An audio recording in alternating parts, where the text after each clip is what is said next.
Hello everybody. Today we will continue our discussion on maximum likelihood, and today we will be seeing multivariate Gaussian distribution, which is a generalization of normal distribution, or we can say that it is a high dimension version of normal distribution. So whereas a normal distribution is defined completely by two parameters, mu and sigma, here also we can say that there are two parameters, but here mu is a vector which is d dimensional, that is 1 cross d, and we have a covariance matrix, that is d cross d, where our points are drawn from a d dimensional space. And intuitively we will find that the results for multivariate Gaussian distribution are very similar to the Gaussian normal unidimensional distribution. We still have the mean. The mean, we will find that mu is the mean, but this time a vector. And the usual formula for covariance matrix turns out to be sigma, as we will see. The restriction is that the covariance matrix should always be symmetric and it should be positive definite. What is meant by positive definite, I will discuss while showing you the derivations.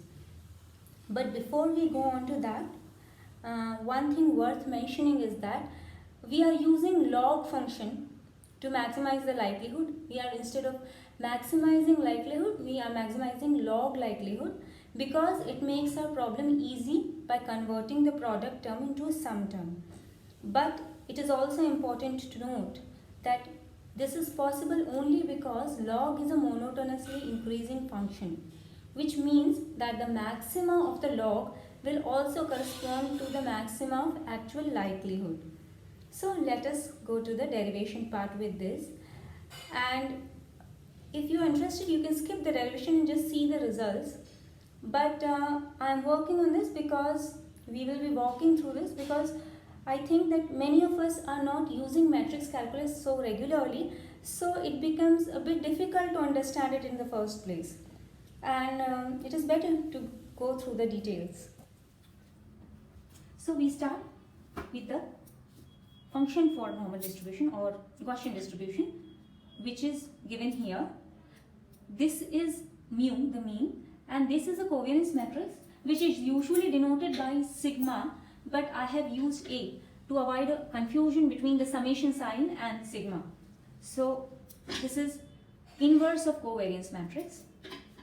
This is each observation minus the mean, the transpose of this term and the term itself, into half raised to the power e, and this is the coefficient which is used for Gaussian distribution, 2 pi raised to the power d by 2. D is the dimensionality of the space, and this is determinant of covariance matrix raised to the power half, or square root of determinant of covariance matrix. This is for one observation. Now we take the product of all these probabilities and we get our likelihood. So these are exactly not probabilities as we had discussed in the previous video, but the probability density at each point, and then we take the product. This is the likelihood, and taking the log we have capital L. So this terms gets here, determinant of A, and exponent gets removed. We have a simple term here, and we need to differentiate it by two parameters, that is mu and then A. Sigma, which we usually say, or here we have used A. So it's one and the same thing. So let us start with mean. So I'll just show you the results here, and the details I'll be showing you later. So what we get is that the mu is the average of all observations, average in terms of vectors, so obviously it's a d-dimensional vector.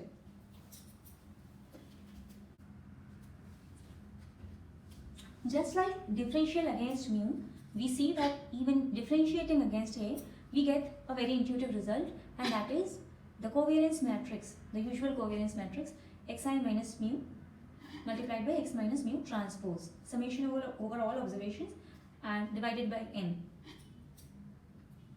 So let us see how we obtain this. But we should remember that A is a positive definite matrix. It cannot be 0, because if it is 0 then the Gaussian distribution is not defined, because we are using the determinant in the denominator, and since it is defined to be positive semi-definite for distribution, it is actually greater than 0.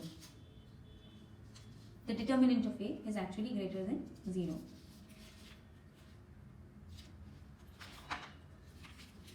So let us see the likelihood again. So when we differentiate it by mu, we find that this term becomes irrelevant. This also is not dependent on mu. So we only have to take care of this part. Xi minus mu transpose A inverse Xi minus mu. So to make things simple, I have written it out separately here as T1, x minus mu transpose A inverse x minus mu. So we will first see how we differentiate this, and then we will fit it back into the original differential. So here again I am using y, I and j, but this subscript is different from the ith observation. So please just note this. Here I and j are for the dimension and not for the observation. So yi up to yd and yi up to yd. So this is the transpose and this is the original vector, and this is just b written out completely. And this is a normal matrix product which gives us t, the value of t as summation over I and j, yi, bij, yj. So this is normal matrix multiplication, you can work it out. And we differentiate this by y. So I have actually written this as y, x I minus mu is y, and A inverse is b, so that our things get a bit simple. So while differentiating, we are using the usual differentiation by parts, where fx and gx, if they are two functions and we want to differentiate it by x, we can first differentiate fx by x, keeping gx as constant, and then not constant, just keeping gx as it is, and then keeping fx as it is and differentiating gx by x. So using that formula, we can actually first differentiate all our yi's by yk and then all yj's by yk, giving the differential of the entire thing. But we note that differential of yi by yk will be 1 only if yi, actually I is equal to k, and because all other dimensions are independent, all other terms are independent, we will see that the differential in that case is 0. And so we can replace it by summation over j. So we have bkj yj, and similarly we have yi into bik. So when this is for one dimension, and when we write it out for the entire thing, we have by plus b transpose y. And since transpose are same, we can write it as 2by, and then this is the final answer, and replacing b with A inverse, the original one, and y with x0 minus mu, we get this formula. We have to put a minus because we have to add a term, differentiation of y by mu, which will give us -1 because y is x0 minus mu. Now we put this thing into the original likelihood formula, and as we see, the first and second term are eliminated. The third term is what we have worked at, and this -12 is cancelled with the -2 term. So I'll write out this minus t1 sigma mu here.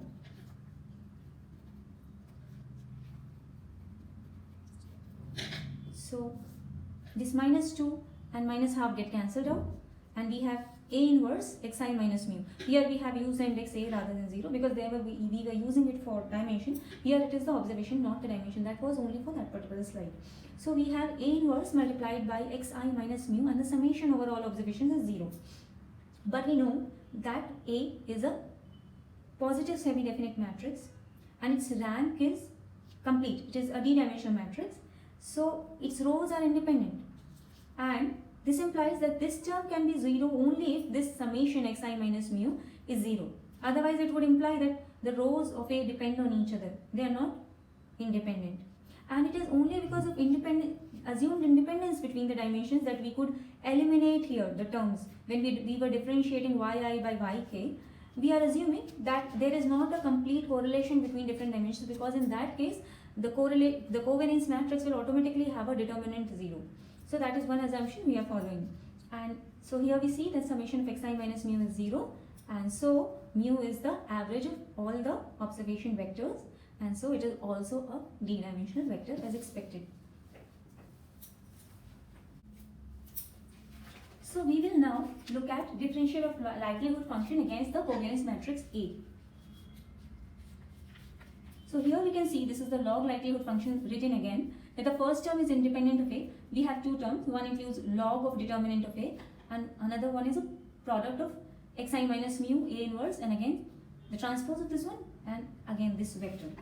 So first let us have a look at log of A determinant.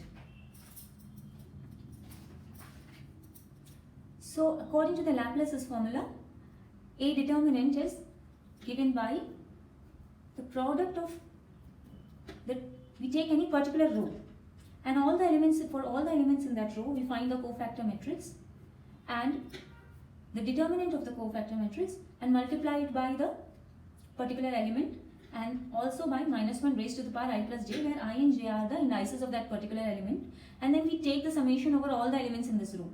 So what is the cofactor matrix? For any element ij, right, if you just leave out that particular row and that particular column and take all the other elements, you will get a smaller matrix. So if this is d cross d, we will get d minus 1 cross d minus 1 matrix. That is the cofactor matrix.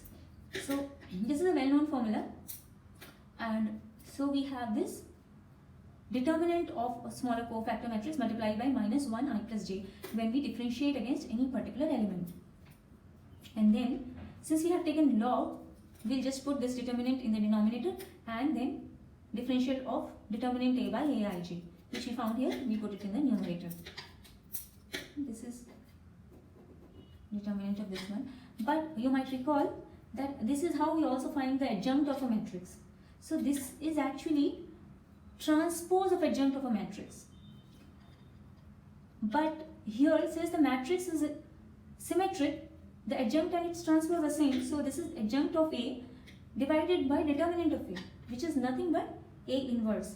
So we find that this differential of log determinant A by A is actually just A inverse, which gives us the first term here, and so we move to the second one. So the second term here is xi minus mu transpose into A inverse multiplied by xi minus mu, and we have to differentiate it against A. So for simplicity, I have again written xi minus mu as y. So yt A inverse y, we differentiate it by A. So by the usual differentiation rule, we break it into two parts. We first differentiate against A inverse and then we differentiate A inverse by A to make things simple for us. And we look at both of these one by one. So let us first have a look at yt A inverse y differential by A inverse. So we have written A inverse as B to make things simple. And we just expanded it as earlier. We have the same thing, yi bij into yj summation over I and j. So again we have the same thing. This term will only have a non-zero value when I and j are equal to p and q. And in that case, this will be 1, so only yi and yj will remain. So we will have yp, yq when we differentiate it by b, p, q. So writing in terms of matrices, it will actually become y into y transpose, which is a d cross d matrix. So this is the first part, and then we come back to differential of A inverse by A. So for this, we note that A into A inverse is I, and the differential of A into A inverse by A should be 0 because I is constant.